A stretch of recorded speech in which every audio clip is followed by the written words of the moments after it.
Hello everyone, I'm Akshita Vendal, and today we are going to talk about critical thinking and information overload because one of our learner was interested to know about the biological implications of information overload.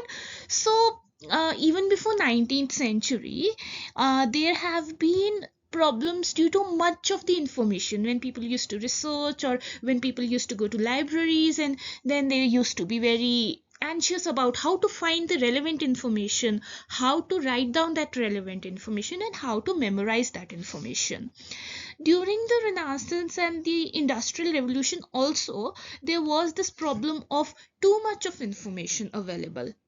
However, this did not cause as much as problem as it caused during the technological revolution or the 20th century, where there was an exponential growth of technology when internet became a utility and information caused the problem of information overload. Now, what happens about the information overload is that when a person is presented with too much information, it makes it very difficult for that person to identify which information is relevant and which is irrelevant. A big part of our success is determined by how quickly we are able to digest lots of information, including but not limited to new names, new processes, new systems, softwares, responsibilities. Even in our job markets, there is sometimes people face overload when they are faced with too much responsibilities, too much resources, and they are unable to make decisions. So, one of the antidote of this is critical thinking, questioning, examining, understanding the intentions and implications of what we consume. Who is speaking? Why are they speaking? Is it to persuade me of something, or it is aligned with the reasons and truth? To check the sources, to cross verify the information, and be in check with your emotions. So, dealing with information overload involves a combination of self management and organizational strategies, and the solution to information overload would be discussed in my next lecture related to information overload. So let's understand about this information overload in a more detailed manner. Right, let's start with uh, 1970s, or the origin of the definition of this information overload. So in 1917, there was this Alvin Toffler guy, who warned us about a world where there would be overwhelm the world which would be overwhelmed by rapid change and technological progression. So he predicted about information overload, where he said there would be constant newness, there would be loss of tradition and traditional information, and humans will struggle to adapt. And due to all this, there would be an effect of disorientation, like due to this rapid transformation. So there would be something that he called as an super industrial society. So this society was what he predicted in his book. So his book was Future Shocks. So he referred to various things in it. So what does he meant by this was that there would be information goods, a lot of information goods, and these goods would be goods like ebooks, digital articles, software, applications. We have various applications to learn music, to learn um, singing, to learn drawing, and then there would be digital musics, movies, online courses, educational resources. So there were these guys, Shapiro and Varian, in some about 1999. They in their book wrote about the value of products. They tell us how the value for product increases with the increase in number of users. We'll also discuss about this in our third lecture, when we would be discussing about group decision making, and how most of the politicians, actors, profit makers, they have a tendency or a bias that most of the decisions that are made by groups is relevant or is authentic. So this was a vox populi, that is a Latin word. This is also decision making theory in behavioral economics. So we will discuss this in third lecture. Now, they argued that how we need to understand the fundamentals of economics and information technology so that we can strive in this world, so that we can navigate in this information age. And then they also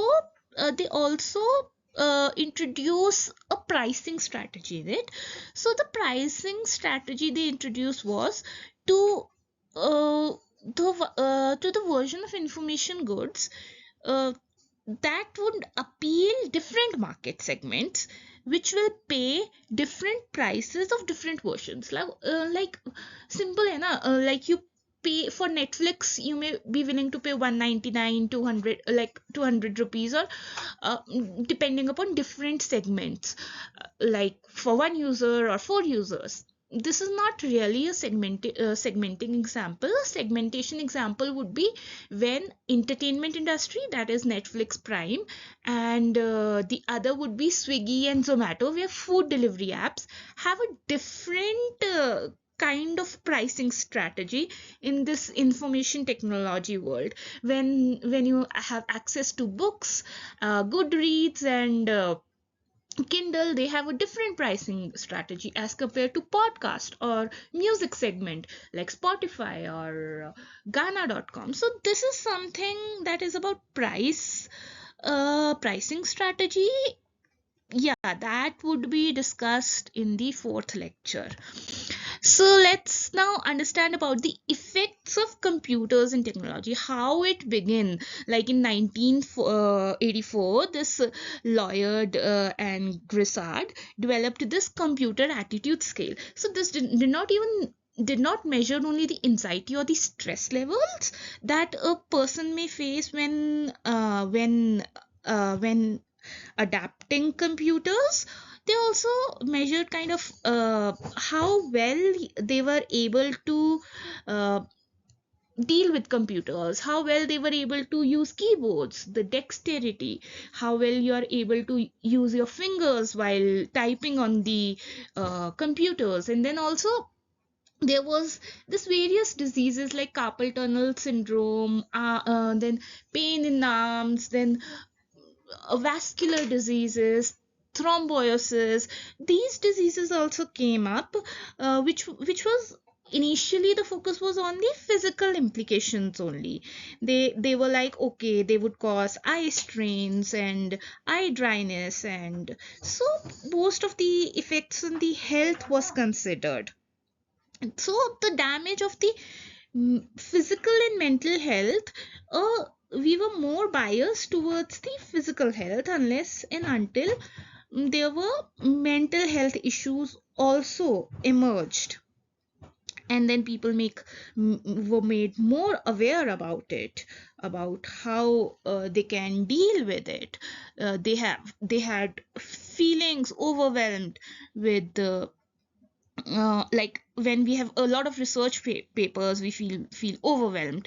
When a person who does not know how to use new softwares, and he may have like he or she may have that, I may lose my job.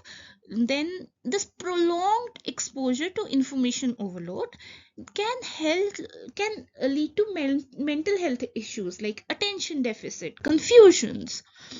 So, individuals may experience learning problems, attention problems, inability to complete tasks, confusions, frustrations, reduced tolerances.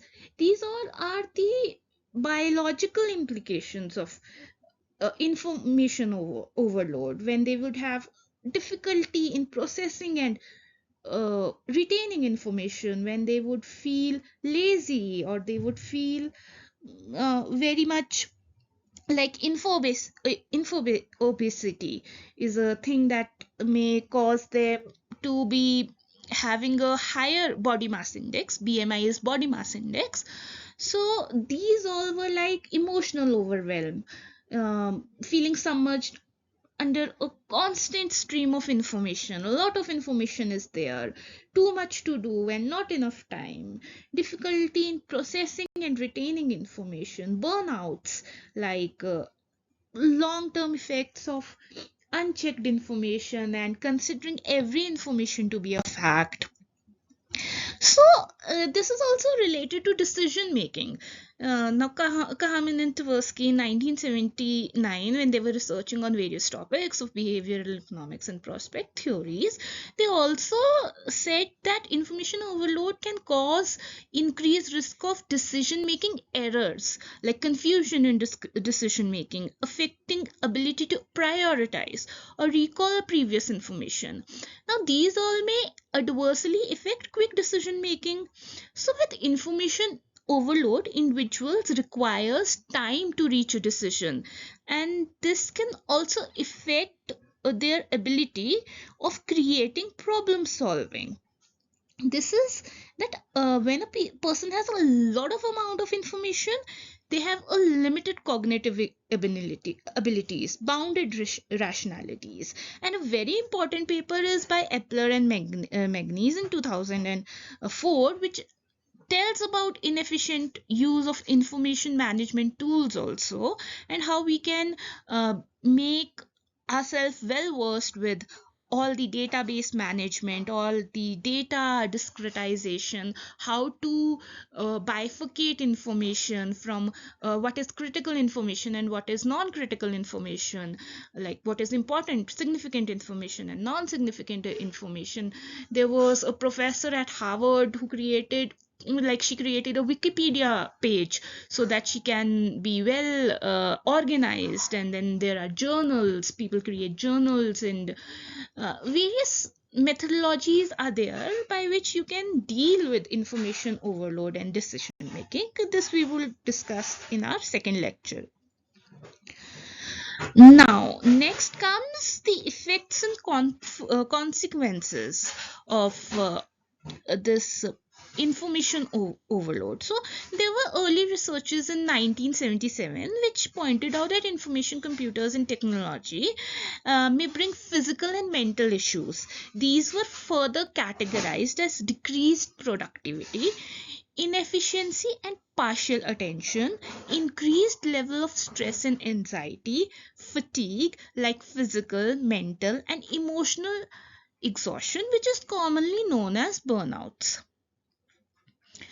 Now in 2021, Lynn Casley, a keynote speaker and award-winning author, in her book Too Much Information, Not Enough Brain, acknowledges that information overload can lead to feeling of drowsiness, burnouts and health issues.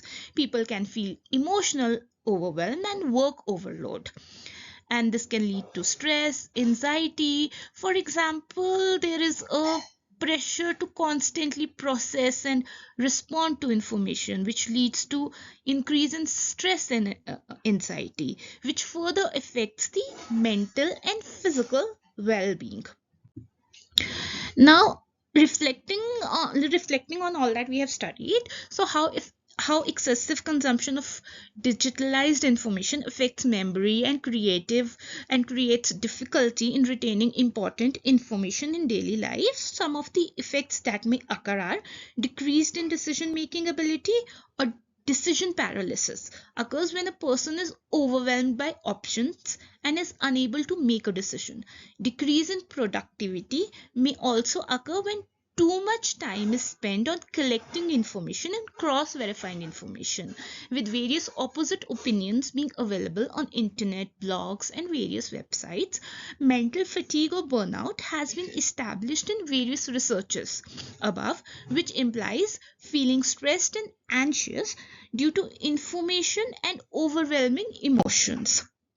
Now, the next step is asymmetric information. Due to information overload, asymmetric information may arise. This is a concept of economics, where there is a situation where some participants in economic transaction have access to more information, better or relevant information as compared to other participants in economic transaction. So this may cause problems like moral hazard or adverse selection and principal agent problem.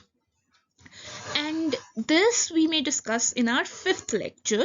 So what is this these problems of adverse selection is incorrect selection. Like suppose we say a market of lemon. A market of lemon is an example which we study again and again for the used cars. When the person selling the cars have more information about the car being good or bad, and the person buying it does not have, so he or she may end up overpaying for a bad car. And then there may be a situation where this can even cause to market failure. Now this is a concept of microeconomics, and this can be applied in various fields which we may discuss in our fifth lecture. So for now, I think that this is all that I would like to share with you. Till then, bye bye and have a good day.